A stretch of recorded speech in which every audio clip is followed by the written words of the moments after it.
Estem aquí amb Xarim Aresté, que ha vingut avui a tocar a Tarragona. Què tal, per aquí per Tarragona?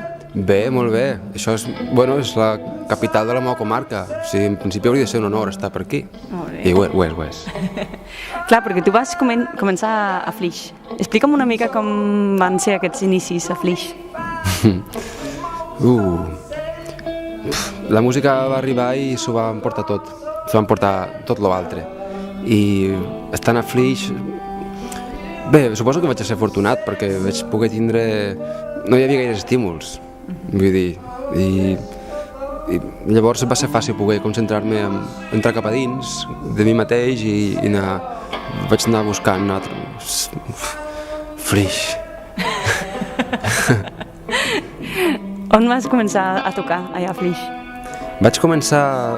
Bé, hi havia un grup, el grup del Frede i de mon cosí, que es deia Violent Brains, i anava a veure'ls assajar sempre i estava fascinat per ells. Era com...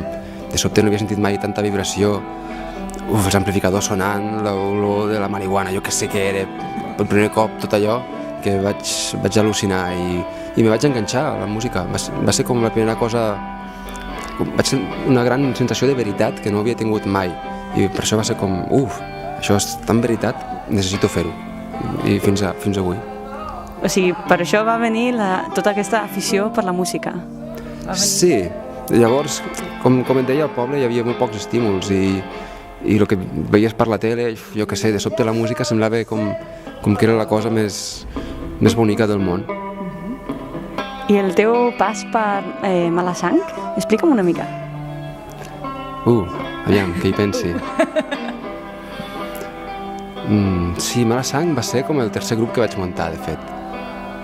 Abans havíem tingut un que es deia Ratera, que érem 4 guitarristes assajant en un edifici de la Renfe, que el cantant, el seu pare, es dedicava, treballava a la Renfe i assajava en un lloc ple de grassa, amb els trens abandonats i això. I, després va vindre un altre grup que era...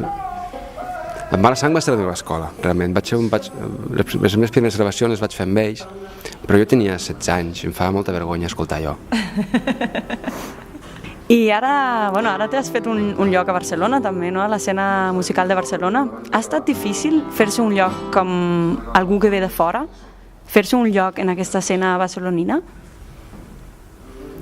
Suposo que tens raó que m'he volgut fer un lloc, però tampoc tinc aquesta sensació com d'haver aconseguit res, ja m'he aconseguit un lloc, ara puc respirar tranquil. Com no, de fet cada cop és més estressant, però sí, em va costar molts anys poder sentir que tenia cert control sobre la meva vida o sobre la música que feia, perquè quan vaig arribar vaig començar a tocar rumba, perquè vaig conèixer gent que feia rumba i em va convidar, i la rumba era possiblement el més allunyat de lo que m'interessava en aquell moment, però com que era el que se'm va oferir, doncs vaig fer allò i vaig passar per moltes etapes fins que no vaig muntar el meu grup, diguem-ho així. Vaig tocar amb molta gent. I ara estàs amb el projecte Branca Santa? Sí. Explica'm una mica sobre això. Això... em sento molt afortunat per formar part d'aquesta tropa, Això és en Pep Garau, que és el trompetista de Beri Pomelo, i hem tocat molt amb ell, és un trompetista excel·lent de mallorquí, però fincat a Barcelona durant molt de temps, que se li va passar per cap ajuntar tota la tropa d'amics que érem, que som com una vintena de músics, jo tots els trobo al·lucinants i increïbles, tots mallorquins, i que alguns anàvem coincidint en algun concert, però clar, coincidir tots junts era impossible, no? I de sobte ens va acudir la idea d'anar a un estudi i quedar junts, i la química era tan potent que vam fer el disc amb molt poc esforç, com tot i molt improvisat, amb molt de respecte. És preciós, era com un equip de futbol on sentíem molt respecte per tothom, ningú volia marcar el gol, era com, quina vergonya, marca'l tu, saps? Molt bonica aquesta sensació de tocar amb gent que... Bé, molt de respecte, al final és el més important de la música, jo crec. Però aquí a Tarragona vens a presentar una altra cosa, no? Sí, aquí vinc a presentar el meu segon disc, que abans ho parlàvem, amb el Nico, el tècnic de so que m'acompanya, i sembla com que hagi passat molt de temps, ja han passat 2 anys, però encara aquestes cançons encara em resulten noves, encara les puc explotar per aquí i per allà, estic molt content d'haver vingut. I ara, ja que estem aquí a Tarragona, a veure, em pots recomanar un grup de Tarragona o del sud de Catalunya? Doncs mira, no puc recomanar-te cap grup. És curiosa. Mira si estem desconnectats. A mi me costa molt vindre a tocar al sur. És una cosa que reivindico. De fet, fa ganes de muntar una gira pel sur i tocar pels bars, perquè no hi ha llocs on tocar. I em sap molt greu perquè és casa meu.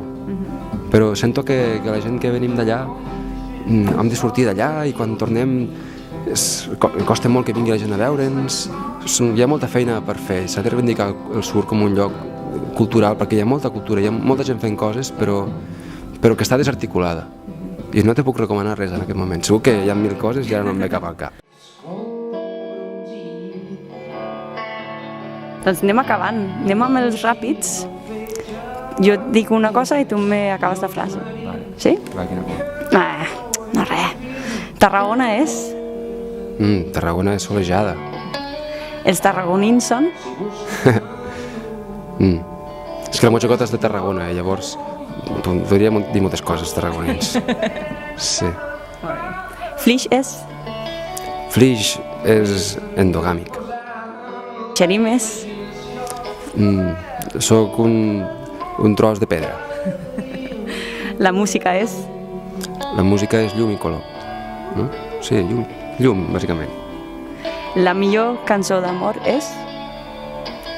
Porto un parell de dies obsessionat, setmanes ja, amb una cançó que es diu Aguas de Marzo, que la canta Tom Jobim i Elis Regina, de l'any 74, una versió increïble. Quina seria la pitjor, doncs? La pitjor cançó d'amor?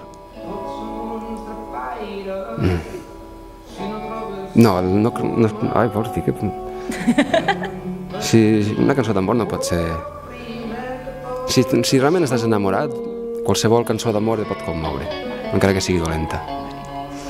Molt bé, al lavabo portes el telèfon mòbil? Sovint, sí. Què fas? Doncs miro el diari i coses així.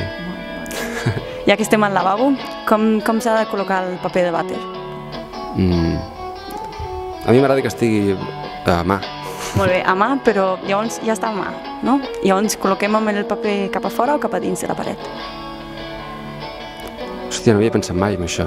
Però això és molt important. Jo és que tinc el d'això, però no el poso mai a dins, perquè llavors has de pensar com ho poses, llavors el deixo a sobre i ja està. Bueno, això està bé. Última, tant de bo? Tant de bo tornés aquí un dia. Moltíssimes gràcies.